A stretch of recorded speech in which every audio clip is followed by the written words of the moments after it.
It's about time as Elliotte Friedman drops a massive update on the future of John Tavares with the Toronto Maple Leafs as fans are fired up, riled up after the recent happenings in the playoffs. Friedman's report reveals something big with the future of Tavares and Brad Treliving, and it has never been murkier than this. And honestly, we got to get into this report because it is about time we heard this from Leafs management. We got to dive into the report, John Tavares' stats, and his future status coming up in this episode of Hat Trick HQ. But as always, quick reminder before we get into it, 89% of you are still not subscribed to the channel. We have videos coming on all the NHL, all your favorite stories every single day. Mark, we just got to dive straight into this now. Look, no secret, the Leafs have lost their 8th straight winner-take-all game. We don't need to harp on that for too long. I know fans have heard enough of that, but we got to dive into what Elliotte Friedman had to say, because this has huge implications on the future of Toronto. We're talking about the core four being over. There's more to it than that, because look, John Tavares, we still got to talk about his future with the Maple Leafs. And right now, seemingly not that clear.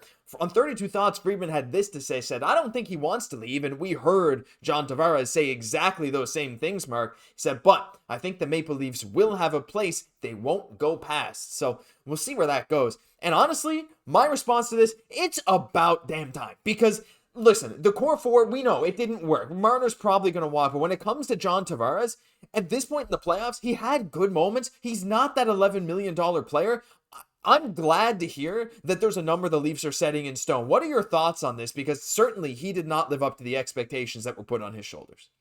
I mean, I think that's said perfectly there. You have a guy making $11 million that is not performing at that. Like we were talking about before this, Josh, I think Brad Treliving needs to walk into the office with John Tavares, put a number in front of him, say, listen, do you want to be the hero? Do you want to be the villain? Show him the tweets of what people are saying about Mitch Marner. Let him dictate his future with this Leafs team. Does he want to take a cut on his contract to help finally get his childhood team a win? Or is he really just caught up in the fact of, hey, I want more money and to win? Then he can go kind of screw off somewhere else, in my opinion. Yeah, like that's the thing, right? Right now we got contract projections. There's a lot of them out there. There's AFP, but this one comes from Scotia Stat. Like to use those. Looking at comparable contracts for similar players at similar ages. You got guys like Giroux with that 3 by 6.5. Pavelski 1 year 5.5. Toffoli 4 years 6 million.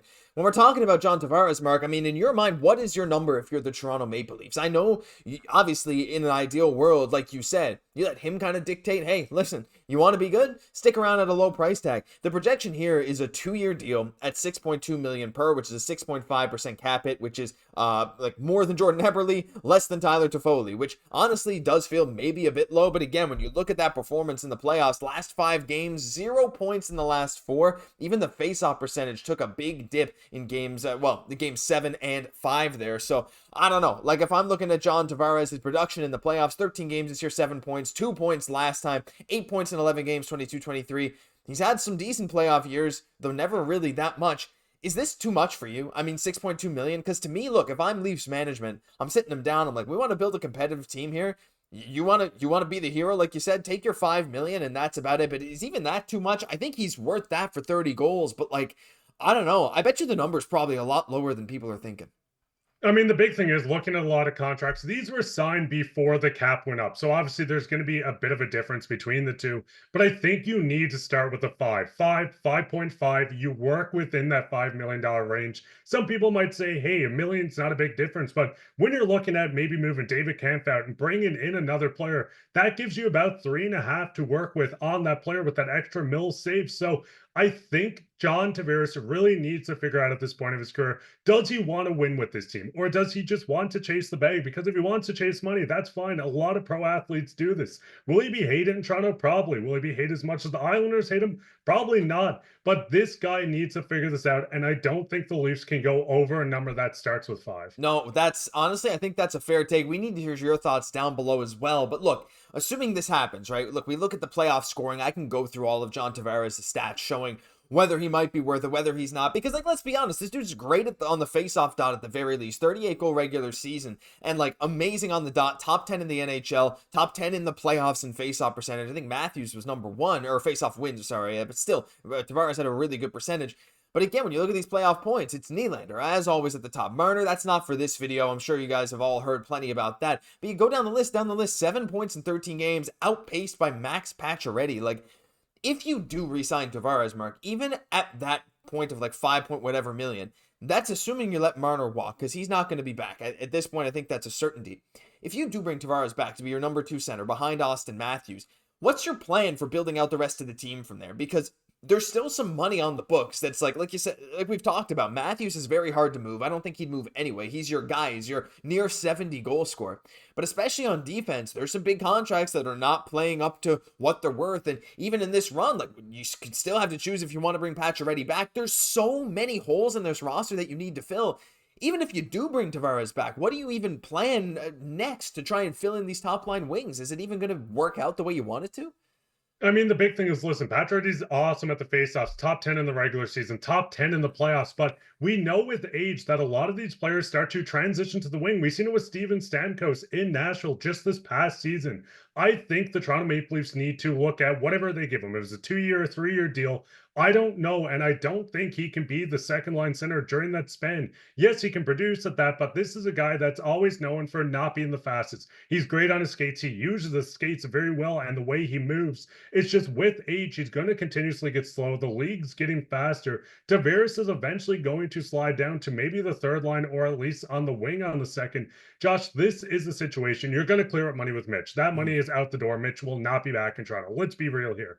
That money can go out and get you a few wingers, but with the money you're saving from Tavares, you still need to sign Nyes to bring back to this team. It's going to get very interesting when you look at him and said, hey, would we rather give Tavares $5 million, or do we want to go and take a flyer on a guy that could come in, produce at almost this level, but has more compassion when it comes to the playoffs? And I don't want to say he doesn't have compassion, but more of a guy that has produced in the playoffs. Yeah, like, I mean, I don't know. You let Tavares walk and you try to steal Sam Bennett away from Florida. Like, is that what we're starting to talk about? Is that kind of what this team needs? But I think we're at a crossroads here, because when you look at this Leafs team, historically, the last few years in this Core 4 era, it's been you got your top end talent, you fill out the rest of the roster with guys that can give you what those guys don't. And again, the addition of a guy like Scott Laughton at the deadline was supposed to signify that kind of move, right?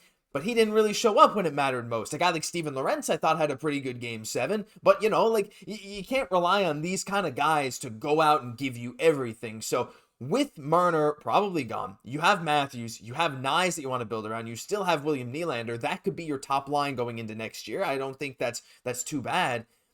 How many guys are you even willing to sign to that second line? Like, if you're the Leafs, Mark, do you try and go make a big splash? There's a lot of big names available this year, whether for trade. Again, don't have many first-round picks going forward, but, like, if you're them, do you go with John Tavares? If I'm just asking you as a Leafs fan, and you try to still win with this core, do you think you even have a choice? With Matthews only in year 2 of 4 of his contract, you're going to have to sign Nyes to a long-term deal. That's another video we'll be touching on. Like, I just wonder how easy it actually will be to fill in this team without the main pieces already there. How do you get some more star power that, you know, has that playoff pedigree when you just have so many voids to fill?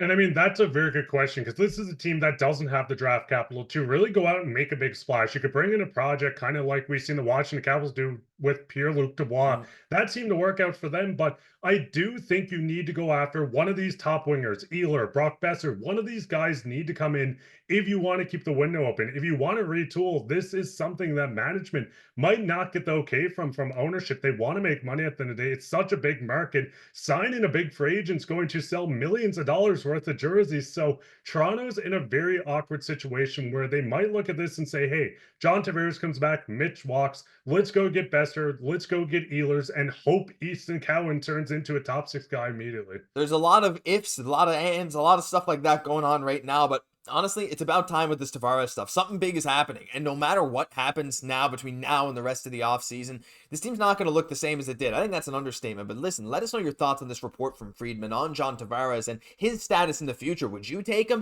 Do you think sub $6 million is what the only number you'd take him for? What do you think the number the Leafs have is? Let us know down below, but that'll do it. Hey, on your way out, hit the like and subscribe button to the channel. There's a lot more videos coming where this one came from. I've been your host, Josh Gosse, my co-host, Mark Pye. We'll catch you in the next one.